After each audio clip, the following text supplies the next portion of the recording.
23 December 1883 ಮಾರ್ಗಶಿರ ಕೃಷ್ಣ ನವಮಿ ಭಾನುವಾರ.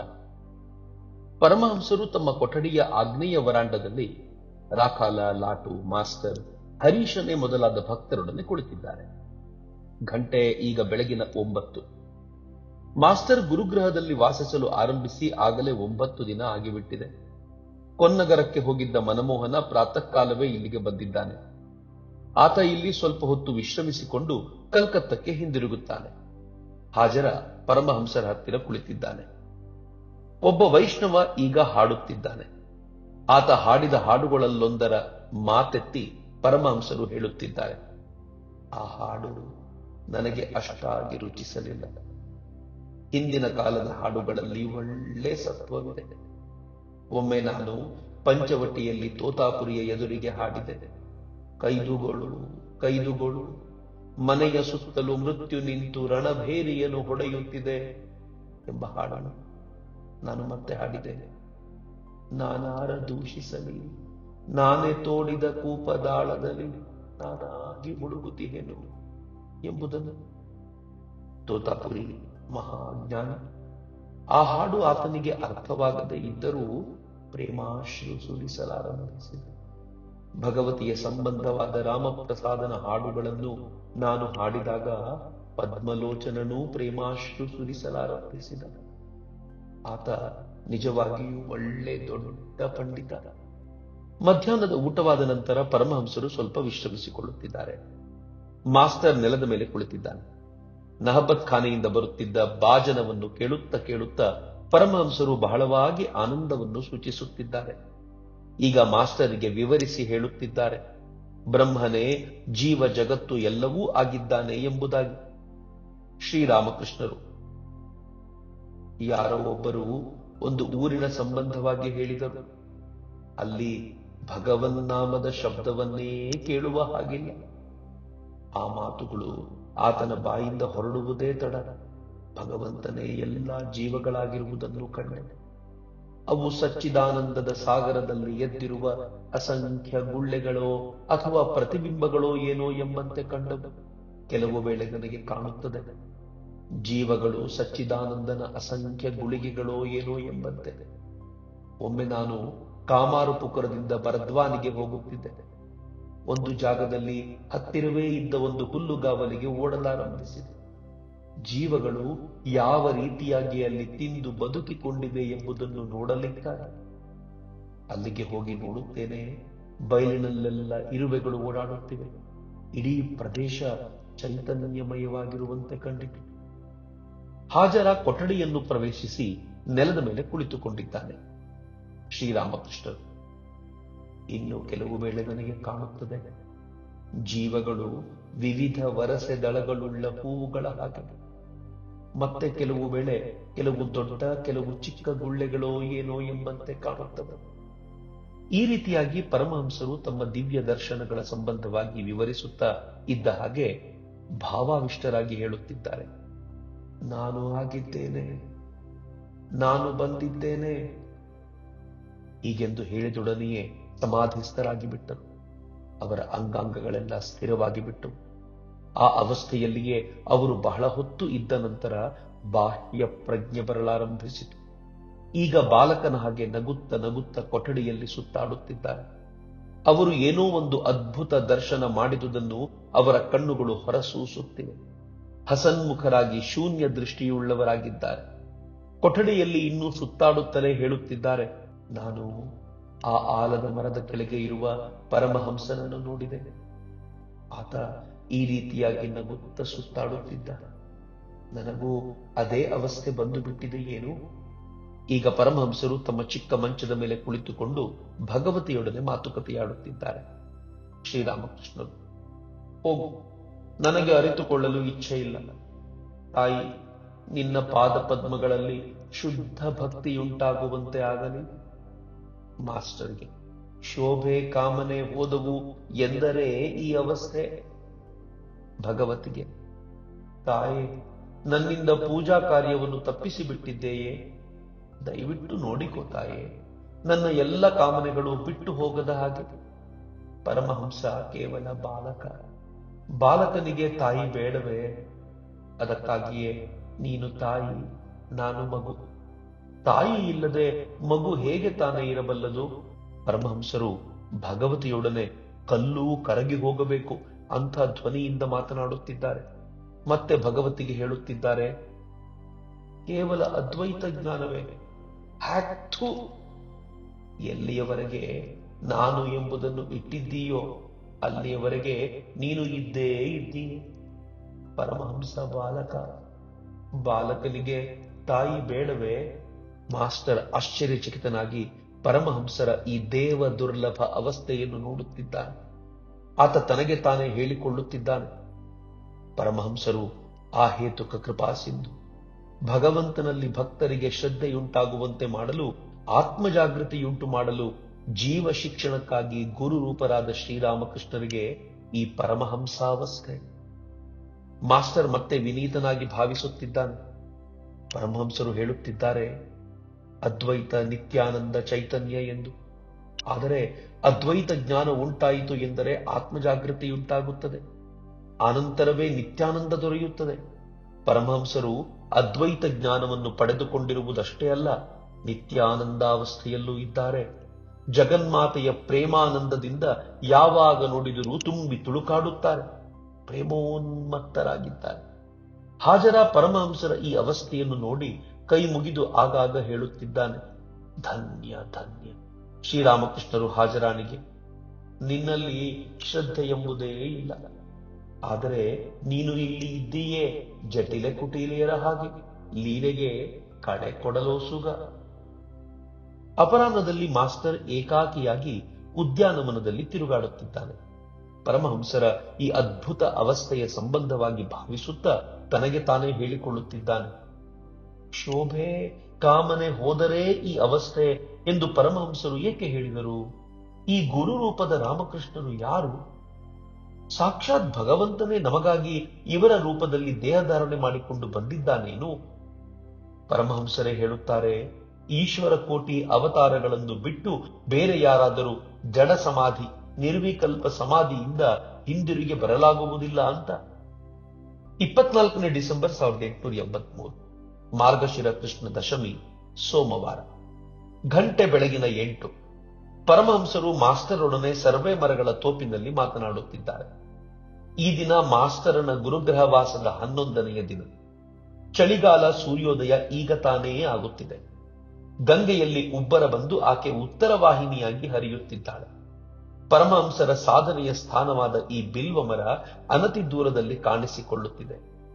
ಪರಮಹಂಸರು ಪೂರ್ವಾಭಿಮುಖರಾಗಿ ಕುಳಿತು ಮಾಸ್ಟರಿಗೆ ಬ್ರಹ್ಮಜ್ಞಾನದ ಸಂಬಂಧವಾಗಿ ತಿಳಿಸುತ್ತಿದ್ದಾರೆ. ಶ್ರೀರಾಮಕೃಷ್ಣರು, ನಿರಾಕಾರವೂ ಸತ್ಯ, ಸಾಕಾರವೂ ಸತ್ಯ. ತೋತಾಪುರಿ ನನಗೆ ಸಚ್ಚಿದಾನಂದ ಬ್ರಹ್ಮನ ಸಂಬಂಧವಾಗಿ ಉಪದೇಶವೀಯುತ್ತಿದ್ದಾರೆ. ಆತ ಹೇಳುತ್ತಿದ್ದ, ಅದು ಒಂದು ಅನಂತ ಸಾಗರವಿದ್ದ ಹಾಗೆ, ಮೇಲೆ ಕೆಳಗೆ ಎಡಕ್ಕೆ ಬಲಕ್ಕೆ ಎಲ್ಲೆಲ್ಲೂ ನೀರೇ ನೀರು. ಅದನ್ನು ಚಲನೆಯೇ ಇಲ್ಲದ ಮಹಾಕಾರಣದ ನೀರು ಅಂತ ಹೇಳಬಹುದು. ಅದು ಚಲಿಸಲು ಆರಂಭಿಸಿದಾಗ ಅಲೆ, ಅದರ ಕಾರ್ಯ ಸೃಷ್ಟಿ ಸ್ಥಿತಿ ಪ್ರಳಯ. ಮತ್ತೆ ಹೇಳುತ್ತಿದ್ದ, ವಿಚಾರ ಎಲ್ಲಿಗೆ ಹೋಗಿ ನಿಂತು ಹೋಗುತ್ತದೆಯೋ ಅದೇ ಬ್ರಹ್ಮ. ಉದಾಹರಣೆಗೆ ಕರ್ಪೂರ, ಅದನ್ನು ಉರಿಸಿದ ನಂತರ ಏನೂ ಉಳಿದಿರದು, ಬೂದಿಯ ಚಿಹ್ನೆ ಕೂಡ. ಬ್ರಹ್ಮ ವಾಂಗ್ಮನಾತೀತ. ಉಪ್ಪಿನ ಗೊಂಬೆ ಸಮುದ್ರದ ಆಳವನ್ನು ಕಂಡುಹಿಡಿಯಲು ಹೋಯಿತು. ಅದು ಹಿಂದಿರುಗಿ ಬಂದು ಯಾವ ಸಮಾಚಾರವನ್ನೂ ಕೊಡಲಿಲ್ಲ, ಸಮುದ್ರದಲ್ಲೇ ಕರಗಿ ಹೋಯಿತು. ಋಷಿಗಳು ಒಮ್ಮೆ ರಾಮನಿಗೆ ಹೇಳಿದರು, ಓ ರಾಮ, ಭರದ್ವಾಜಾದಿ ಋಷಿಗಳು ನಿನ್ನನ್ನು ಅವತಾರ ಪುರುಷ ಅಂತ ಬೇಕಾದರೆ ಹೇಳಬಹುದು, ಆದರೆ ನಾವು ಹಾಗೆ ಹೇಳುವುದಿಲ್ಲ. ನಾವು ಶಬ್ದ ಬ್ರಹ್ಮನ ಉಪಾಸನೆ ಮಾಡುತ್ತಿದ್ದೇವೆ. ನಮಗೆ ಭಗವಂತನ ಮನುಷ್ಯ ರೂಪ ಬೇಕಾಗಿಲ್ಲ. ರಾಮ ಪ್ರಸನ್ನನಾಗಿ ಸ್ವಲ್ಪ ನಕ್ಕು ಅವರು ಇತ್ತ ಪೂಜೆಯನ್ನು ಸ್ವೀಕರಿಸಿ ಹೊರಟು ಹೋದ. ಆದರೆ ನಿತ್ಯ ಯಾರದ್ದೋ ಆತನದ್ದೇ ಲೀಲೆ. ನಾನು ಹಿಂದೆ ತಿಳಿಸಿರುವ ಹಾಗೆ ಇದು ಚಾವಣಿ ಮತ್ತು ಮೆಟ್ಟಿಲ ಸಾಲಿನ ಹಾಗೆ. ಸಚ್ಚಿದಾನಂದ ಅನೇಕ ವಿಧದಲ್ಲಿ ಕ್ರೀಡಿಸುತ್ತಾನೆ. ಉದಾಹರಣೆಗೆ ಭಗವಲ್ಲೀಲೆ, ದೇವಲೀಲೆ, ನರಲೀಲೆ, ಜಗಲ್ಲೀಲೆ. ನರಲೀಲೆಯಲ್ಲಿ ಅವತಾರ ಪುರುಷನಾಗುತ್ತಾನೆ. ನರಲೀಲೆ ಎಂಬುದು ಏನು ಗೊತ್ತೇ? ಇದು ವಿಶಾಲವಾದ ಚಾವಣಿಯ ಮೇಲೆ ಬಿದ್ದ ಮಳೆ ನೀರು ಒಂದು ಕೊಳವೆಯ ಮೂಲಕ ಜರ್ರಂತ ಹೊರಕ್ಕೆ ಬರುವ ಹಾಗೆ. ಕೊಳವೆಯ ಮೂಲಕ ನೀರು ಬರುವ ಹಾಗೆ ಸಚ್ಚಿದಾನಂದ ಶಕ್ತಿ. ಅಷ್ಟೇ ಅಲ್ಲ, ಸಚ್ಚಿದಾನಂದನೇ ಮಾನವನೆಂಬ ಕೊಳವೆಯ ಮೂಲಕ ಹೊರಕ್ಕೆ ಬರುತ್ತದೆ. ಕೇವಲ ಭರದ್ವಾಜನೇ ಮೊದಲಾದ 12 ಋಷಿಗಳು ರಾಮನನ್ನು ಅವತಾರ ಪುರುಷನೆಂದು ಗುರುತಿಸಿದರು. ಅವತಾರ ಪುರುಷನನ್ನು ಎಲ್ಲರೂ ಗುರುತಿಸಲಾರರು. ಸಚ್ಚಿದಾನಂದನೇ ಅವತಾರ ವ್ಯಕ್ತಿ ಜ್ಞಾನ ಭಕ್ತಿಗಳ ಉಪದೇಶವೀಯುತ್ತಾನೆ. ಒಳ್ಳೆಯದು. ನನ್ನ ಸಂಬಂಧವಾಗಿ ನಿನ್ನ ಅಭಿಪ್ರಾಯವೇನು? ಒಮ್ಮೆ ನನ್ನ ತಂದೆ ಗಯೆಗೆ ಹೋಗಿದ್ದರು. ಅಲ್ಲಿ ರಘುವೀರ ಅವರ ಸ್ವಪ್ನದಲ್ಲಿ ಬಂದು ಹೇಳಿದನಂತೆ, ನಾನು ನಿನ್ನ ಮಗನಾಗಿ ಹುಟ್ಟುತ್ತೇನೆ. ಅದಕ್ಕೆ ನಮ್ಮ ತಂದೆ ಹೇಳಿದರಂತೆ, ಹೇ ಭಗವಂತ, ನಾನೊಬ್ಬ ದರಿದ್ರ ಬ್ರಾಹ್ಮಣ, ನಿನ್ನ ಸೇವೆ ಮಾಡಲು ನನ್ನ ಕೈಯಲ್ಲಿ ಎಲ್ಲಿ ಸಾಧ್ಯವಾದೀತು? ರಘುವೀರ ಹೇಳಿದನಂತೆ, ಅದರ ವಿಷಯವಾಗಿ ನೀನು ಸ್ವಲ್ಪವೂ ಚಿಂತಿಸಬೇಡ. ಇವೆಲ್ಲ ಯಾವ ತೊಂದರೆಯೂ ಇಲ್ಲದೆ ನಡೆದು ಹೋಗಿಬಿಡುತ್ತವೆ. ನನ್ನ ಸೋದರಿ ಹೃದಯನ ತಾಯಿ ನನ್ನ ಪಾದಗಳನ್ನು ಗಂಧ ಪುಷ್ಪಾದಿಗಳಿಂದ ಪೂಜಿಸುತ್ತಿದ್ದಳು. ಒಂದು ದಿನ ಆಕೆಯ ತಲೆಯ ಮೇಲೆ ನನ್ನ ಪಾದವನ್ನಿಡುವಂತೆ ಭಗವತಿ ನನ್ನನ್ನು ಪ್ರೇರೇಪಿಸಿ ನನ್ನ ಮೂಲಕ ಆಕೆಗೆ ತಿಳಿಸಿದಳು, ಕಾಶಿಯಲ್ಲಿ ಮೃತ್ಯು ಉಂಟಾಗುತ್ತದೆ ಎಂದು.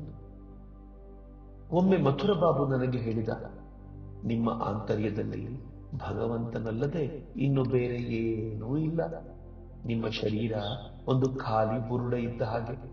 ಹೊರಗಿನಿಂದ ನೋಡುವುದಕ್ಕೇನೋ ಕುಂಬಳಕಾಯಿ ಆಕಾರವೇ, ಆದರೆ ಒಳಗೆ ಮಾತ್ರ ತಿರುಳು ಬೀಜ ಏನೂ ಇಲ್ಲ.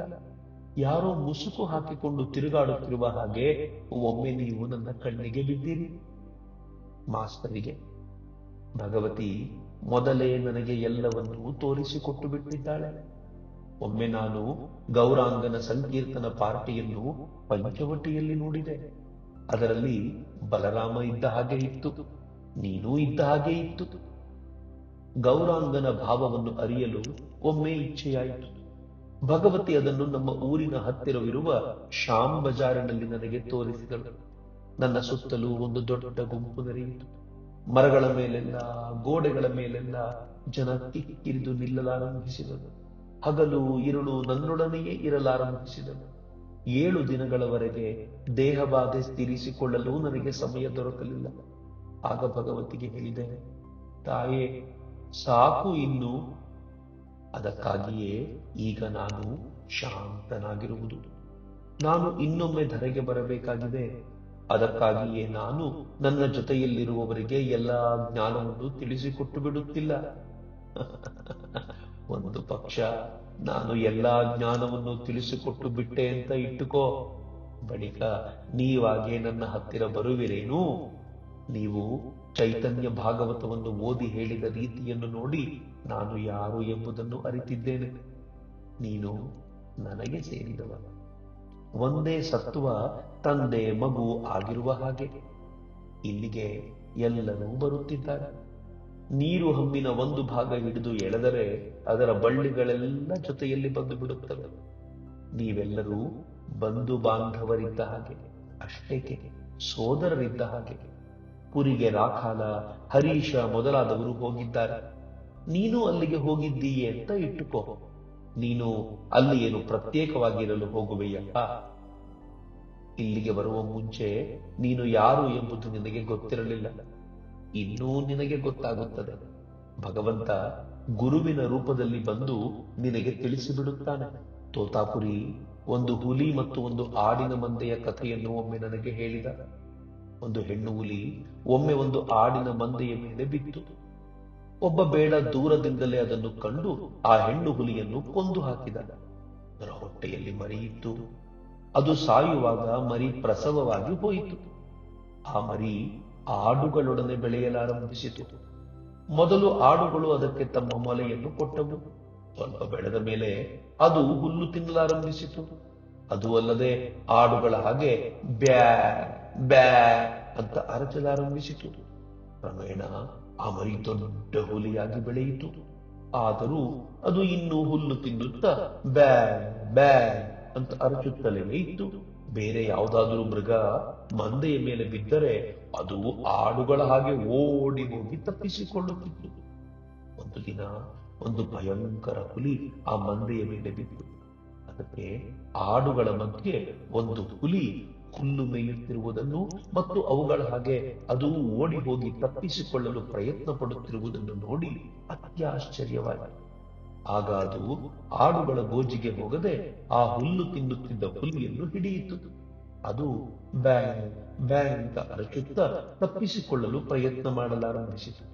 ಆಗ ಆ ಕಾಡಿನ ಹುಲಿ ಆ ಹುಲ್ಲು ತಿನ್ನುತ್ತಿದ್ದ ಹುಲಿಯನ್ನು ನೀರಿನ ಹತ್ತಿರಕ್ಕೆ ಎಳೆದುಕೊಂಡು ಹೋಗಿ ಹೇಳಿತು, ಈಗ ನೋಡು, ನೀರಿನಲ್ಲಿ ನಿನ್ನ ಮುಖವನ್ನು ದಿಟ್ಟಿಸಿ ನೋಡು. ನಿನಗೆ ಹುಲಿಯ ಗಡಿಗೆ ಮುಖದಂತ ಮುಖ ಇರುವುದನ್ನು, ಅದು ಹೇ ನನ್ನದರ ಹಾಗೆ ಇದೆ. ಆನಂತರ ಅದು ಅದರ ಬಾಯಿಗೆ ಒಂದು ಮಾಂಸದ ತುಂಡನ್ನು ತುರುಕಿತು. ಮೊದಲು ಆ ಹುಲ್ಲು ತಿನ್ನುವ ಹುಲಿ ಮಾಂಸವನ್ನು ತಿನ್ನದೆ ಉಗುಳಲಾರಂಭಿಸಿತು. ಆದರೆ ಆ ಪ್ರಯತ್ನದಲ್ಲಿ ಅದಕ್ಕೆ ಮಾಂಸದ ರುಚಿ ದೊರೆತು ಅದನ್ನು ತಿನ್ನತೊಡಗಿತು.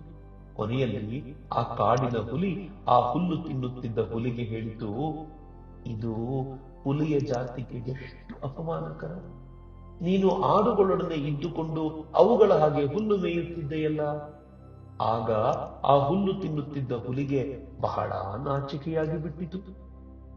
ಕಾಮಕಾಂಚನಗಳನ್ನು ಅನುಭವಿಸುವುದೇ ಹುಲ್ಲು ತಿಂದ ಹಾಗೆ, ಆಡುಗಳ ಹಾಗೆ ಬ್ಯಾ ಬ್ಯಾ ಅನ್ನುವುದೇ ಮತ್ತು ಅವುಗಳ ಹಾಗೆ ಓಡಿ ತಪ್ಪಿಸಿಕೊಳ್ಳುವುದೇ ಸಾಮಾನ್ಯ ಜೀವನದ ಹಾಗೆ ವರ್ತಿಸುವಿಕೆ. ಕಾಡಿನ ಹುಲಿಯೊಡನೆ ಹೋಗುವುದೇ ಆತ್ಮ ಜಾಗೃತಿಯನ್ನುಂಟು ಮಾಡುವ ಗುರುವಿಗೆ ಶರಣಾಗತನಾಗುವಿಕೆ ಮತ್ತು ಆತನೇ ಪರಮ ಬಂಧು ಎಂದು ಅರಿಯುವಿಕೆ. ಸ್ಪಷ್ಟವಾಗಿ ತನ್ನ ಮುಖವನ್ನು ನೋಡುವುದೇ ಸ್ವಸ್ವರೂಪವನ್ನು ಅರಿಯುವಿಕೆ. ಪರಮಹಂಸರು ಈಗ ಎದ್ದು ನಿಂತುಕೊಂಡರು. ಸುತ್ತಲೂ ನಿಶ್ಶಬ್ದ, ಕೇವಲ ಸರ್ವೆ ಮರಗಳ ಸ್ವಯಂ ಸ್ವಯಂ ಎಂಬ ಶಬ್ದ ಮತ್ತು ಗಂಗಾ ನದಿಯ ಮರಮ್ಮರ ಶಬ್ದ. ಈಗ ಪರಮಹಂಸರು ಮಾಸ್ಟರೊಡನೆ ಮಾತನಾಡುತ್ತಲೇ ಪಂಚವಟಿಯನ್ನು ದಾಟಿ ತಮ್ಮ ಕೊಠಡಿಯ ಕಡೆಗೆ ಬರುತ್ತಿದ್ದಾರೆ. ಮಾಸ್ಟರ್ ಅವರನ್ನು ಮಂತ್ರಮುಗ್ಧನ ಹಾಗೆ ಹಿಂಬಾಲಿಸುತ್ತಿದ್ದಾನೆ.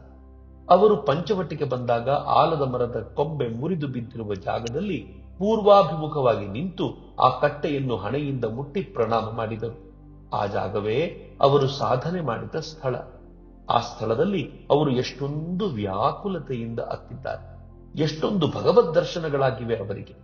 ಭಗವತಿಯೊಡನೆ ಎಷ್ಟೊಂದು ಮಾತುಗಳನ್ನು ಆಡಿದ್ದಾರೆ. ಬಹುಶಃ ಇದಕ್ಕಾಗಿಯೇ ಇರಬೇಕು ಅವರು ಇಲ್ಲಿಗೆ ಬಂದಾಗಲೆಲ್ಲ ಈ ಸ್ಥಳಕ್ಕೆ ಪ್ರಣಾಮ ಮಾಡುತ್ತಾರೆ. ಈಗ ಪರಮಹಂಸರು ಮತ್ತು ಮಾಸ್ಟರ್ ಬಕುಳ ಮರಗಳನ್ನು ದಾಟಿ ನಹಬತ್ ಖಾನೆಯ ಹತ್ತಿರಕ್ಕೆ ಬಂದಿದ್ದಾರೆ. ಹಾಜರ ಅಲ್ಲಿ ಅವರ ಕಣ್ಣಿಗೆ ಬಿದ್ದ. ಅವರು ಆತನಿಗೆ ಹೇಳುತ್ತಿದ್ದಾರೆ, ಹೆಚ್ಚಾಗಿ ತಿನ್ನಬೇಡ, ಬಾಹ್ಯ ಶುಚಿಯ ಹುಚ್ಚನ್ನು ಬಿಟ್ಟು ಬಿಡು. ಯಾರು ಬಾಹ್ಯ ಶುಚಿಗೆ ಅಷ್ಟಾಗಿ ಮನಸ್ಸು ಕೊಡುವರೋ ಅವರಿಗೆ ಬ್ರಹ್ಮಜ್ಞಾನ ದೊರೆಯುವುದಿಲ್ಲ. ಆಚಾರ ಎಷ್ಟು ಅತ್ಯವಶ್ಯಕವೋ ಅಷ್ಟನ್ನು ಮಾತ್ರ ಮಾಡ, ಮಿತಿಮೀರಿ ಹೋಗಬೇಡ. ಪರಮಹಂಸರು ಈಗ ತಮ್ಮ ಕೊಠಡಿಯನ್ನು ಪ್ರವೇಶಿಸಿ ತಮ್ಮ ಚಿಕ್ಕ ಮಂಚದ ಮೇಲೆ ಕುಳಿತುಕೊಂಡರು.